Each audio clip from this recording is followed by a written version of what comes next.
समय यात्रा एक ऐसा रहस्य बना हुआ है जिसको हर कोई सुनना, हर कोई जानना चाहता है। क्या आपको पता है कि समय यात्रा आज के समय में करना संभव है या असंभव? आपको ये जानकर, ये सुनकर बहुत आश्चर्य हो रहा होगा। आपने बहुत सारी फिल्में भी देखी होगी जो टाइम ट्रेवल या टाइम मशीन के द्वारा एक जगह से दूसरे जगह पे, यानी एक आयाम से दूसरे आयाम में, यानी आप पास्ट से फ्यूचर, फ्यूचर से पास्ट है, आप किसी भी टाइम में जंप करके आप वहाँ पे जा सकते हो। लेकिन आज तक ये एक ऐसा कंट्रोवर्शियल टॉपिक है जिसके बारे में कोई तथ्य साबित नहीं है, या किसी तथ्य को आप रख के ये नहीं बोल सकते हो कि ये 100% सही है। क्या समय यात्रा संभव है या फिर ये एक कंट्रोवर्सी है? साइंस मानते हैं कि बिग बैंग से पहले समय नहीं था, तो क्यों नहीं था? या फिर समय था तो समय वास्तव में है क्या, या सिर्फ यह एक भ्रम या एक धोखा है?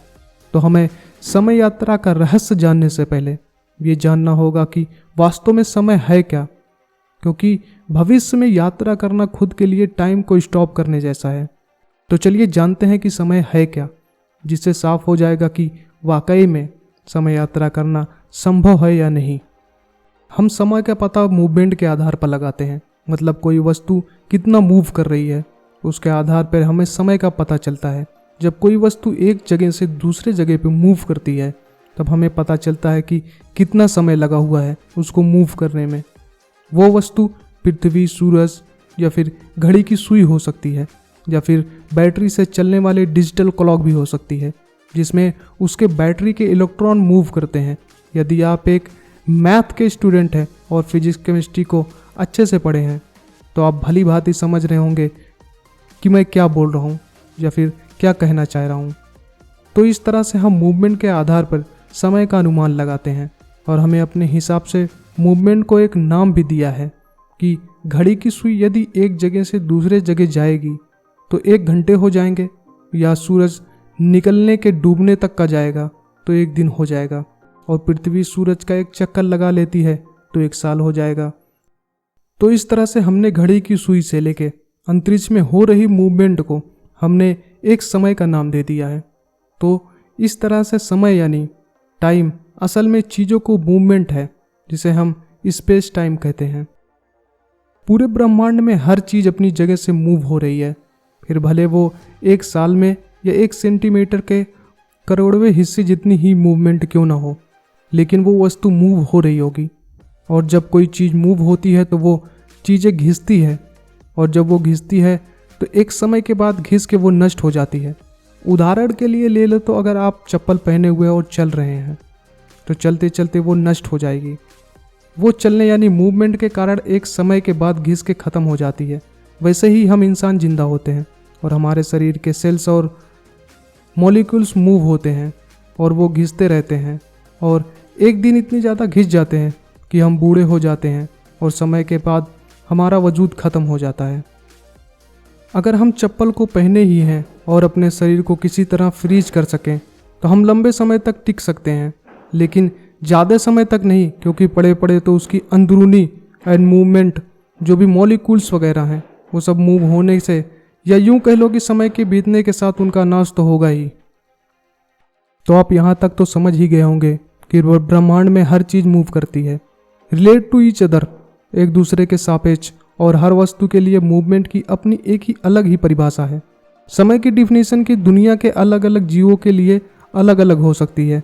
जैसे एक मधुमक्खी का समय हमसे बहुत फास्ट गति से चलता है, क्योंकि उसकी मूवमेंट हमसे बहुत फास्ट होती है, इसलिए हमारा 1 घंटा उसके 1 साल जितना लगता है। हमारे 1 घंटे में वो अपने जीवन के एक बड़े हिस्से को जी सकती हैं, और हम उसकी फास्ट मूवमेंट के कारण उसे पकड़ भी नहीं पाते हैं, क्योंकि हमारी मूवमेंट उसके मूवमेंट से आगे बहुत धीमी है। एक मक्खी का जीवन बहुत ही कम यानी कुछ दिनों का ही होता है, इसलिए उसे ये लगेगा कि समय बहुत ही धीमी गति से बह रहा है, और वो समय हमारी परिभाषा से कभी एग्री ही नहीं करेगा, क्योंकि उसके लिए बाकी दुनिया मूवमेंट बहुत ही स्लो है। वहीं एक कछुए की मूवमेंट हमसे बहुत धीमी होती है, इसलिए वो 200 से 300 साल तक जिंदा रहता है। तो इसी तरह सभी जीवों की अंदरूनी फिजिकल और न्यूरोलॉजिकल मूवमेंट के आधार पर उनका जीवन काल होता है। इसलिए आप ये कह सकते हैं कि हर समय ऑब्जेक्ट की उसकी खुद की मूवमेंट पे आधारित होता है। और ये बात पता नहीं कैसे हमारे पुरखे भी जानते थे, इसलिए कई ग्रंथ कथाओं में देवताओं के द्वारा समय समय पे हमारे समय से अलग बताया गया है।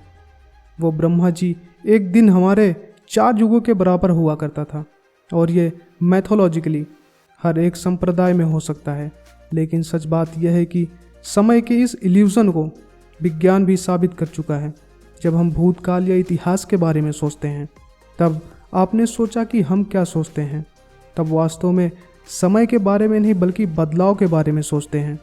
और बदलाव चीज़ों की मूवमेंट की वजह से आता है, और चीज़ें ग्रेविटी, एटमॉस्फेयर, क्वांटम फोर्स की वजह से मूव करती है। यही मूवमेंट बदलाव लाता है, और ये बदलाव हमें समय की अनुभूति करवाता है। हमें सिर्फ घड़ी ही नहीं दिखाई देती, घड़ी हमारा आविष्कार है। पर जब घड़ी नहीं थी, तब हमारे पुरखे सूर्य चंद्रमा की मूवमेंट के द्वारा समय को नापते थे। हम इसी तरह किसी और चीज़ की मदद से समय का पता लगा सकते हैं। अगर सन आइंस्टाइन की थ्योरी की बात करें, तो उनकी थ्योरी ये कहती है कि समय वो सापेक्ष है, वो स्लो या फास्ट हो सकता है। टाइम ही 4 डायमेंशन, और हम समय यात्रा भी कर सकते हैं। सर आइंस्टाइन की थ्योरी में आपको बहुत ही सरलता से उदाहरण देके समझाऊंगा, पर उससे पहले ये जान लो कि सर आइंस्टाइन की थ्योरी यानी थ्योरी ऑफ रिलेटिविटी के अनुसार हम स्पेस में जितनी ही स्पीड से यात्रा करेंगे, हमारे लिए समय उतना ही धीमी गति से चलेगा। लाइट स्पीड से 99.99% चलने वाले स्पेसक्राफ्ट में मौजूद घड़ी को पृथ्वी से घड़ी से अगर मिलाएं, तो आपको पता चलेगा कि फास्ट गति से मूवमेंट होने वाली स्पेसक्राफ्ट की घड़ी बहुत ही धीमी रफ्तार से चल रही है। और अगर कोई इंसान लाइट की स्पीड से चलने वाले स्पेसक्राफ्ट में करीब 3 साल तक यात्रा करता है, तो पृथ्वी पर जब वो वापस आएगा तो पूरे 200 साल बीत चुके होंगे। यानी वो जिन इंसानों को पृथ्वी पर छोड़ के गए थे, वो अब इस दुनिया में होंगे ही नहीं। वो अपनी 7वीं या 8वीं पीढ़ी को देख रहे होंगे। और ये सब होता है टाइम डिलेशन की वजह से। ये टाइम डायलेशन ही वो कारण है जो कि हमारे हाई स्पीड से मूवमेंट हो रहे सैटेलाइट में रखे एटॉमिक क्लॉक के समय को कुछ नैनो सेकंड धीमा कर देता है, जिसे हमेशा कुछ टाइम के बाद पृथ्वी के क्लॉक से मिलाना पड़ता है। ये टाइम डायमेंशन हमारे एटॉमिक क्लॉक के करोड़वें हिस्से को भी काउंट कर सकता है।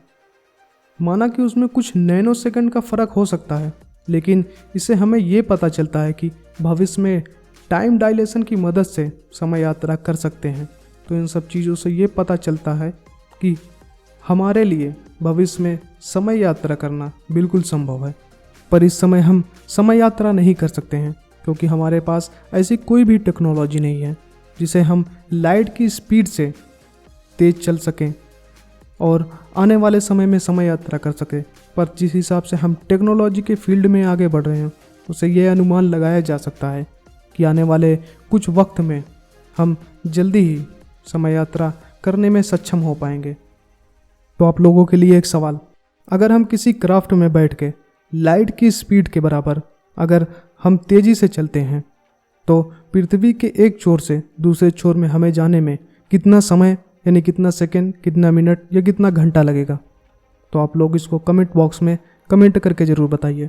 अगर वीडियो को यहाँ तक देखा है, अगर आप पहली बार आए हैं वीडियो पे या आप चैनल पे पहली बार आए हैं, तो चैनल को सब्सक्राइब करिए, बेल आइकन दबाइए। हमारी बहुत सारी ऐसी वीडियो आती रहेंगी जिसके वजह से आपको नोटिफिकेशन भी मिलता रहेगा। तो आज के लिए बस यही इतना। राम राम सलाम। अपना और अपनों का ख्याल रखें। इस तरह की वीडियो देखने के लिए हमारे चैनल पे बने रहें।